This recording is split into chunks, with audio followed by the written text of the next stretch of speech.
Hi, അസ്സലാമു അലൈക്കും. എല്ലാവർക്കും നമസ്കാരം. നമുക്കിന്നൊരു ചിക്കൻ പുലാവ് ഉണ്ടാക്കിയാലോ.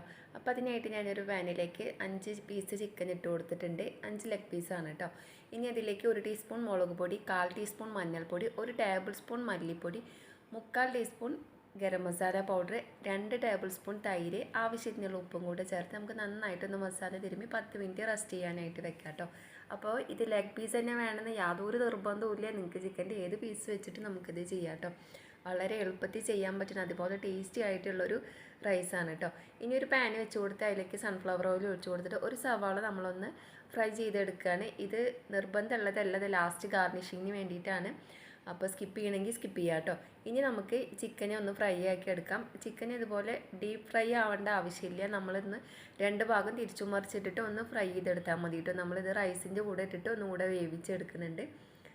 അപ്പോൾ ഇനി ചിക്കനൊക്കെ നമുക്ക് മാറ്റിയെടുക്കാം. ഇനി ഇതിലേക്ക് നമുക്ക് ഒരു സവോള ഒന്ന് വഴറ്റിയാണ് അതേ ഓയിൽ തന്നെ നമുക്ക് ചെയ്യാം കേട്ടോ.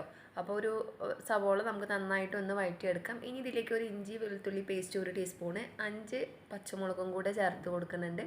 ഇനി നന്നായി ഒന്ന് വഴറ്റിയതിന് ശേഷം ഇതിലേക്ക് ഒരു വലിയ തക്കാളി നല്ലോണം പഴുത്തുള്ളതിന് നമുക്കൊന്ന് കട്ട് ചെയ്ത് ചേർത്ത് കൊടുക്കാം. തക്കാളി നല്ലോണം വെന്ത് ഉടഞ്ഞ് വന്നതിന് ശേഷം നമ്മളിതിലേക്ക് 1/4 ടീസ്പൂൺ മഞ്ഞൾപ്പൊടി, 1/4 ടീസ്പൂൺ തന്നെ മുളക് പൊടി, 1/2 ടീസ്പൂൺ ഗരം മസാല പൗഡറും, 1 ടേബിൾ സ്പൂൺ മല്ലിയില, കുറച്ച് മതി കേട്ടോ മല്ലിയില, അതും കൂടി ചേർത്തിട്ട് നമുക്ക് നന്നായിട്ടൊന്ന് വഴറ്റിയെടുക്കാം കേട്ടോ. ഇനി ഇതിലേക്ക് ഞാൻ 3 ഗ്ലാസ് അരിയാണ് എടുത്തിട്ടുള്ളത്. അത് 20 മിനിറ്റ് ഒന്ന് കുതിർത്തി എടുത്തിട്ട് അരിച്ചെടുത്തിട്ടുള്ളതാണ്. ഈ അരി അതിലേക്ക് ചേർത്ത് കൊടുത്തിട്ട് നമുക്കൊരു 5 മിനിറ്റ് ഒന്ന് ഫ്രൈ ആക്കി എടുക്കാം. അപ്പോൾ ലോ ഫ്ലെയിമിൽ വെച്ചിട്ട് വേണം നമ്മളിതൊന്ന് നന്നായി മിക്സ് ചെയ്തിട്ട് ഫ്രൈ ആക്കി വെക്കാൻ. അരി കരിഞ്ഞു പോകരുത് കേട്ടോ. ഇനി 1 ഗ്ലാസ് അരിക്ക് 2 ഗ്ലാസ് വെള്ളം എന്നുള്ള രീതിയിൽ 6 ഗ്ലാസ് വെള്ളം, ഞാൻ നല്ലോണം തിളച്ച വെള്ളമാണ്, അതിലേക്ക് ഒഴിച്ചു കൊടുത്തിട്ട് നമുക്ക് നന്നായിട്ടൊന്ന് മിക്സ് ചെയ്ത് കൊടുക്കാം. അപ്പോൾ ഞാൻ ജസ്റ്റ് പാത്രം ഒന്ന് മാറ്റി കൊടുക്കുന്നുണ്ട്. എൻ്റെ പാത്രത്തിൽ ഇനി തിങ്ങുള്ളൂ എന്ന് കരുതിയിട്ട്. അപ്പോൾ അത് വേറൊരു പാത്രത്തിലേക്ക് മാറ്റിയിട്ട് നമ്മൾ ഇനി അതിലേക്ക് ഉപ്പ് ചേർത്ത് കൊടുക്കുകയാണ്. ഞാനിതിൽ മസാല വഴറ്റുമ്പോൾ ഒന്നും ഉപ്പ് ചേർത്തിട്ടില്ല. ഇനി ഒരു പകുതി നാരങ്ങയുടെ നീരും കൂടെ ചേർത്ത് കൊടുക്കാം. ഇനി നമ്മൾ ഫ്രൈ ആക്കി വെച്ചിട്ടുള്ള ചിക്കനും കൂടെ ചേർത്തിട്ട് അടച്ച് വെച്ചിട്ട് നമുക്കൊന്ന് വേവിച്ചെടുക്കാം. ഒന്ന് ജസ്റ്റ് ഒന്ന് ഇളക്കി കൊടുത്തിട്ട് അടച്ച് വെച്ച് വേവിക്കാം കേട്ടോ. അപ്പോൾ നമുക്ക് ബിരിയാണിയൊക്കെ പെട്ടെന്ന് കഴിക്കാൻ തോന്നുമ്പോൾ ഒക്കെ ചെയ്യാൻ പറ്റുന്ന ഒരു ബിരിയാണി ടച്ചുള്ളൊരു റൈസാണ് കേട്ടോ.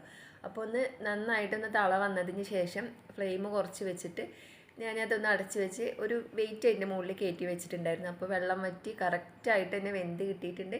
ലാസ്റ്റ് കുറച്ച് മല്ലിയിലയും നമ്മൾ നേരത്തെ ഫ്രൈ ചെയ്ത് വെച്ച ഒരു ഉള്ളിയും 1 ടീസ്പൂൺ നെയ്യും കൂടെ ചേർത്തിട്ട് നമ്മൾ ഗാർണിഷ് ചെയ്തിട്ട് ജസ്റ്റ് ഒരു 3-4 മിനിറ്റും കൂടെ അടച്ച് വെച്ചിട്ട് പിന്നെ നമുക്കിതൊന്ന് മിക്സ് ചെയ്തിട്ട് കഴിക്കാം. അടിപൊളി ടേസ്റ്റാണ് കേട്ടോ.